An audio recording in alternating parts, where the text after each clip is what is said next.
This is the Look Back Wrestling Show, and I'm your host, Ali Zakka.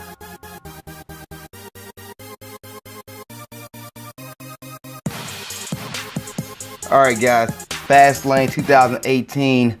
Let's go ahead and review it. Let's kick it off with the way the show kicked off. Shinsuke Nakamura versus Rusev Day.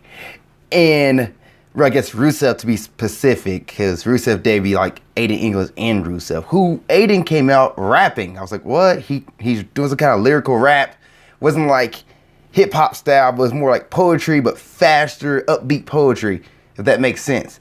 But Rusev comes out, and another thing I know about Rusev, he slimmed down. Like, you go back and look at Rusev from 2014, 2015, he's much bigger, stockier Rusev. Now he's like a slimmer Rusev. So good for him, cutting off the fat. Solid match, hard hitting. Like Rusev, I can't remember where he did a super kick or he just clothesline, but either or, he hit Shinsuke and Shinsuke sold it like a champ. He flipped 360 in the air and I was like, my God. Like, just, it was a great match. Great match. Nakamura won, which I got that one right. Bobby Roode versus Randy Orton for the United States Championship. This was a back and forth match. They was countering each other's moves. They try to hit the big moves, couldn't hit them. They went high risk with top rope moves, knocking each other like off the ropes, suplex, what was it, sunset flip, powerbomb, everything. Like they threw each other's book at each other pretty much. And Bobby Roode was close to beating him, but in any like classic Randy Orton match where he's going toe to toe with somebody and can't get the upper hand, it always takes that one mistake. Takes that one mistake where the person climbs to the top of the rope, get ready to dive off, and they're doing like a headbutt or some kind of splash, and Randy Orton does a catch RKO, or it wasn't called a super RKO in WWE 2K16, or no, it'd be older than that. I forgot the name of the special RKO it is, but anyway, it was a catch RKO, a catch finisher, and he knocked him out. It's called Rated RKO, I believe, was the name of the tag team they had, but then they also made the finisher in one of the games that's Rated RKO. I'm digressing. But he caught him with a RKO. And I was like, oh man, it's crazy finish. I actually enjoyed this match. Yes, it was slow paced at certain points in time, but the story it told of like each other countering each other's move, and they can't get the one up on each other. It was a good story. Randy ended up claiming the United States Championship. He won, so I got that one wrong. And he's now he's a new Grand Slam champion. Jinder Mahal comes out, attacks Randy. Bobby Roode gets up, like finishes Jinder with a glorious DDT. And then he hit a glorious DDT on Randy Orton, which makes me wonder if he's turning heel. And Randy kind of like just said, no, I would have done the same thing. So he doesn't call it a heel move. He just like say he's fed up. He's angry. Naomi and Becky Lynch versus Carmella and Natalya. I thought the faces was going to win this match because of the fact that there's no storyline in this. But then as I was watching this match, I started changing my opinion as they started making Carmella look strong. And I was like, oh, they're making her look strong because maybe she's going to cash in the Money in the Bank soon. You don't want her to look like a weak competitor. So they made her look strong, and Natalya and Carmella ended up getting the victory in a very lengthy match. They had a lot of time. So I got this one wrong, but Carmella and Naomi, the heels, won. They went over.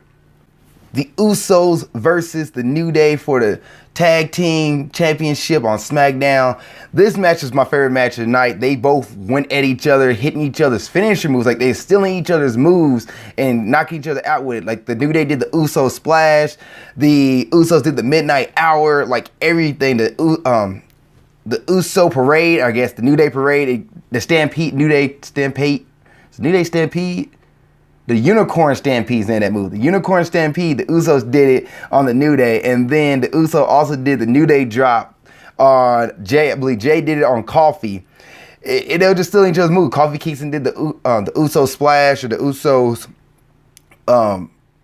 like, I'm not sure what you call it, the butt splash. The variation of the stink face, but like they run across the ring and like hit each other. Like he uses hip bump, the Usos hip bump. Kofi Kingston did that. If you watch wrestling, you know what I'm talking about. I don't know what the name of that move was. Where they go, ooh, so, they run across the ring, boom. Well, Kofi's like, new day, and the crowd got into it. The crowd got behind this, which was making it a better match because the crowd was in every little thing the Usos and New Day did was phenomenal. It reminded me of when Stone Cold, Steve Austin, The Rock would like steal each other's moves. The Rock would hit Stone Cold with a stunner, and Stone Cold would hit The Rock with the rock bottom. Phenomenal. And then the end happened where the Bludgeon Brothers interrupted and just laid waste to everybody. Like, for a good 5 minutes, they were just taking out the Usos and the New Day and just taking them all out. And for some reason, the writers decided to make this be a good time to have a 20-minute break, which felt like 20 minutes, could have been 15 or 10 minutes, where they just pretty much took their time getting the Usos and New Days back to the backstage. Now, the storyline behind that, it makes sense because it shows the destruction that the Bludgeon Brothers did. It shows how badly they damaged the Usos and the New Day. But at the same time, it took up a lot of space. Like, this is where the pre-show match could have happened. Just saying. And one thing I want to say about this, it kind of flipped. My prediction going into this was the Usos retaining and the Bludgeon Brothers coming out, if not coming out on SmackDown, something like that, to start a beef with them, or the Bludgeon Brothers somehow get involved within this feud.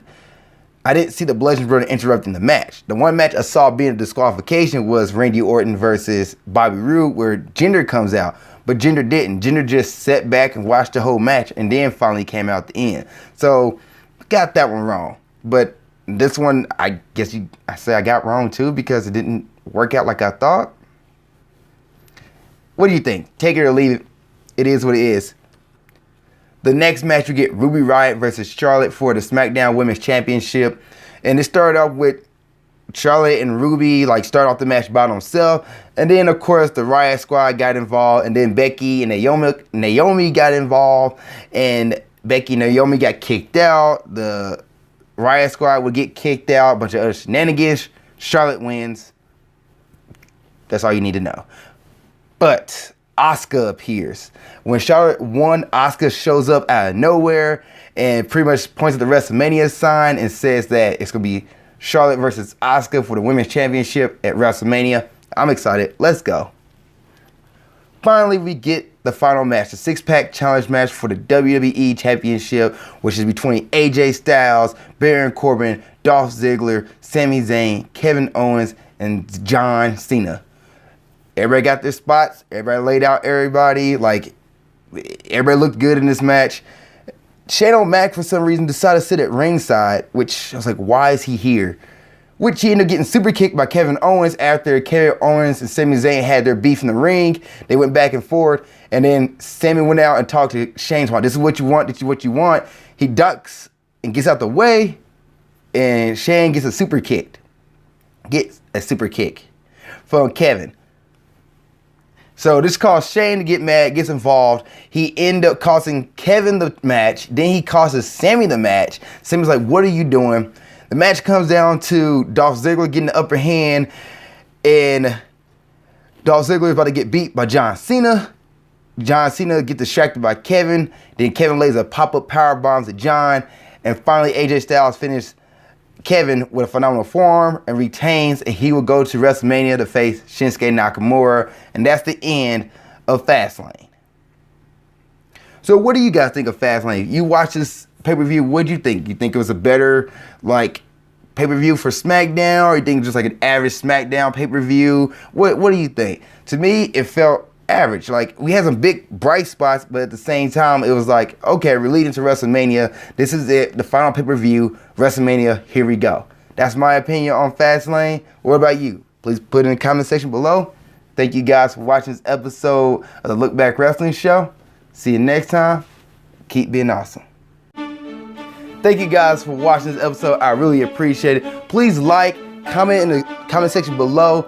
And please subscribe for more episodes of Grind Towards Success, movie breakdowns, or whatever it is you're watching on my channel. I have different stuff from interviews to other movie reviews to wrestling reviews. If you're a wrestling fan, please subscribe if you want to see all that and see what's going on.